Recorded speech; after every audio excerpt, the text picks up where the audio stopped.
everyone, and welcome to Leadership Ripples with Leah Fink. Every action you take as a leader has a ripple effect, starting with your team, going out to the organization, and even out into people's personal lives.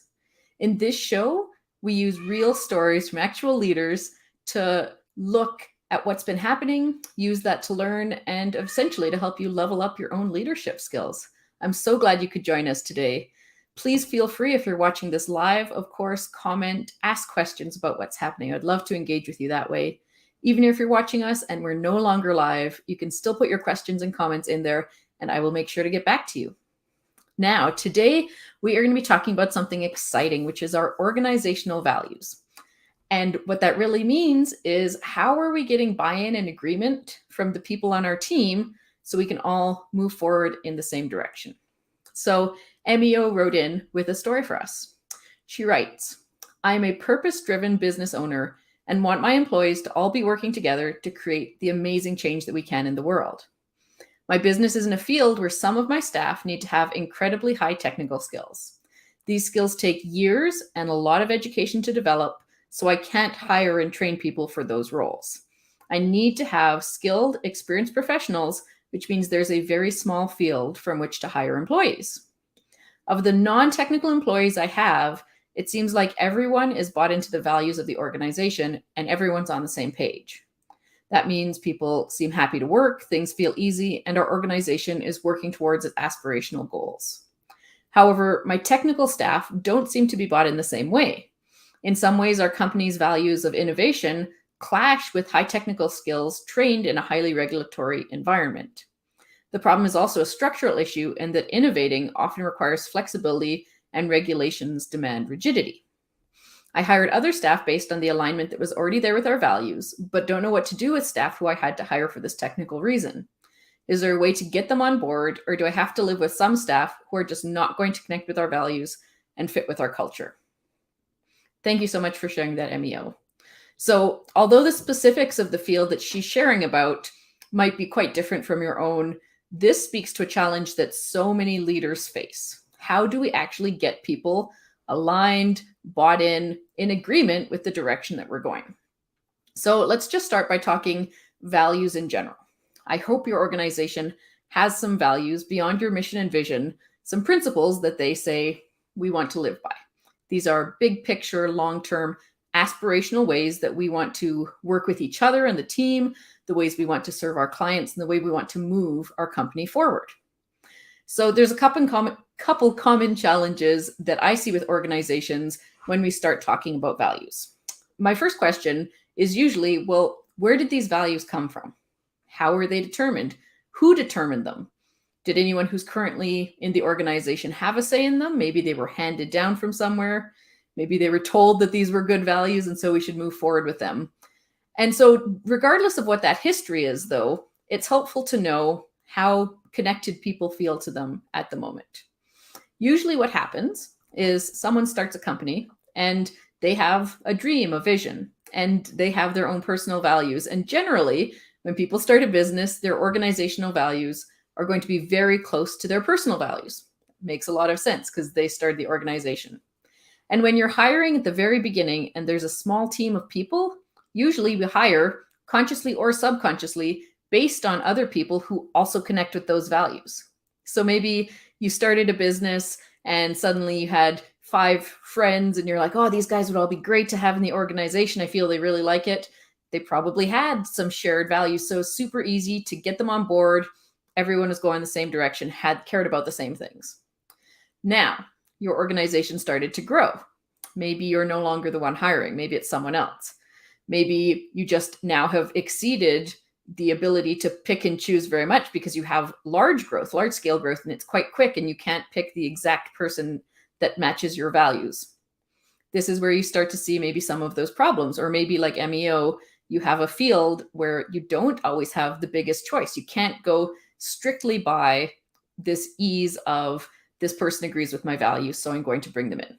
Now, I'm not saying this is bad. This is a really valid way to build your organization or your team, is to find a sense of shared value. You want to make sure you're not getting too homogenous as you're doing that. And we'll talk about that, I'm sure, in further episodes. But, it's a really valid way to start. But now you've gotten to this point, you've grown, you need these technical people. And so you have some people that maybe aren't in alignment with those values, or maybe they have different values, or they see those values differently. They have different definitions of those. So what do you do?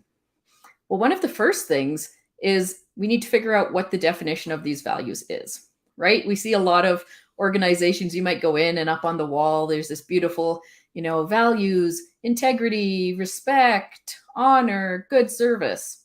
That's great. They have them up somewhere so people are seeing them and hopefully thinking about them. But generally, when you talk to employees in those organizations, they have different definitions of what those values are. They don't actually know what it means to the organization, which means, are you really living those values as an organization? Or are they just nice things that you put up on a board to feel good? I'd hesitate to say a lot of organizations, unfortunately, are at that point where they feel good and they want to move towards there, but they're maybe not actually taking those action steps yet. So the first step is, let's actually define these. Let's make sure that when someone says something like integrity, something like respect, everyone is in agreement on what that even means. And one of the best ways to do this, or the next step in doing this, is making sure that everyone understands and agrees what the actions look like if you were to live that value with the organization.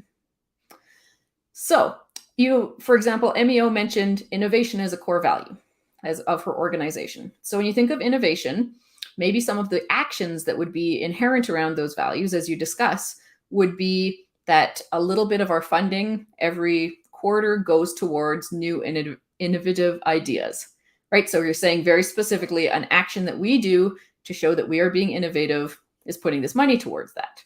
Maybe it's every staff meeting, every month, we have half an hour that's put aside strictly for new ideas or ways to change to make things better.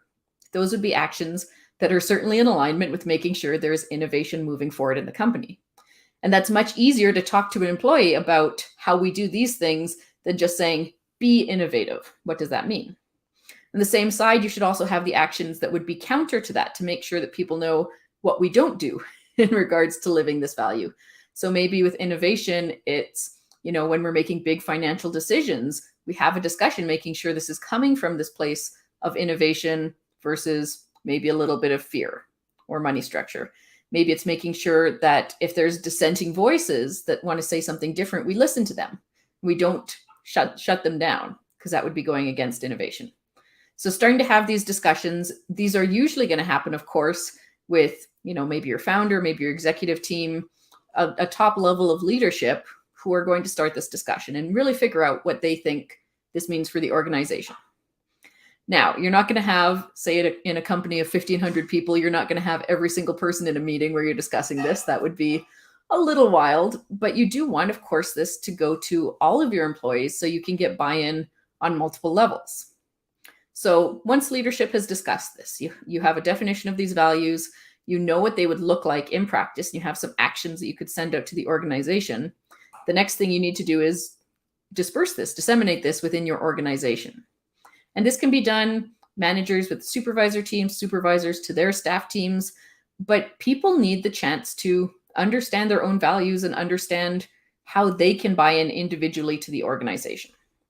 And this can be really simple conversations. We're not using this time to try to convince people of the company's values that they have to be theirs. It's starting by just asking, well, what are your core values? When you come to work and you want to find some sort of meaning in your workday, doesn't have to be your purpose in life, just some meaning and value in your workday that would make you feel good about the work you do, what values are alive for you? What values are present? Just that simple conversation gets people thinking about these things. And they'll start thinking, you might hear examples of, oh yeah, well, when the organization does this, or this part of my role feels really in alignment with my values. You'll also probably hear some great examples of how parts of the organization are not in alignment with their values, and maybe they're struggling with that. I could see this being the case with MEO's employees. Maybe they're really struggling with that piece of innovation. And you might also hear ways that the organization isn't living their values, which is great information for you, because then you can take this and use it to look at, well, how are we living this? Are we actually following through on those actions we agreed on? But just this simple act of having this conversation with your staff team, they can reflect on these pieces. They have the chance to know for themselves and think for themselves on what is important to them. you don't need to convince them, like I said, to align with the values, but they will find their own alignment and they will find where they're comfortable. You'll know where they're not comfortable. And that gives you so much more range in how you work with them, how you engage them, how you speak with them. And it's amazing that for having totally different values, people can buy into the same idea together now that they understand it and now that they have some understanding of their own stake in that. So this is the ideal, right? Everyone is talking about these values. We've had these conversations. We're all bought in. Everything seems great because values are aspirational and they're long-term in their big picture. And then they butt up against reality. And what can happen with reality is all of these pieces that can be a little bit more challenging, right? In a perfect world, everything's easy. Once things start going maybe not how we hope they would, some little fear creeps in, things get a lot harder because we all have needs.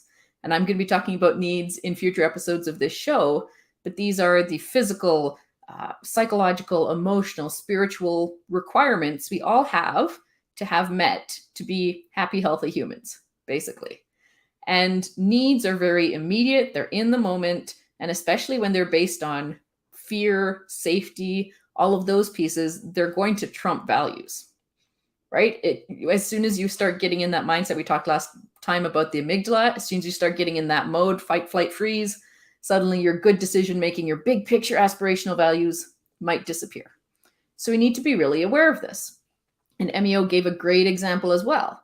If you are a very technical staff with regulatory requirements, and now there's this value of innovation, well, suddenly your safety might actually feel threatened. Your security to have a job, your competence in your role might be questioned by an external body if you take part in this innovation that might pull you away from these strict regulations.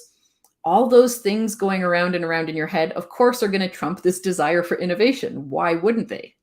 On a bigger organizational level, this often happens as well. I see lots of organizations who have a good, clear sense of their values, but often get caught in, oh, well, what if this happened? What's at risk? What could we lose if we followed through on this big, innovative idea? What could happen?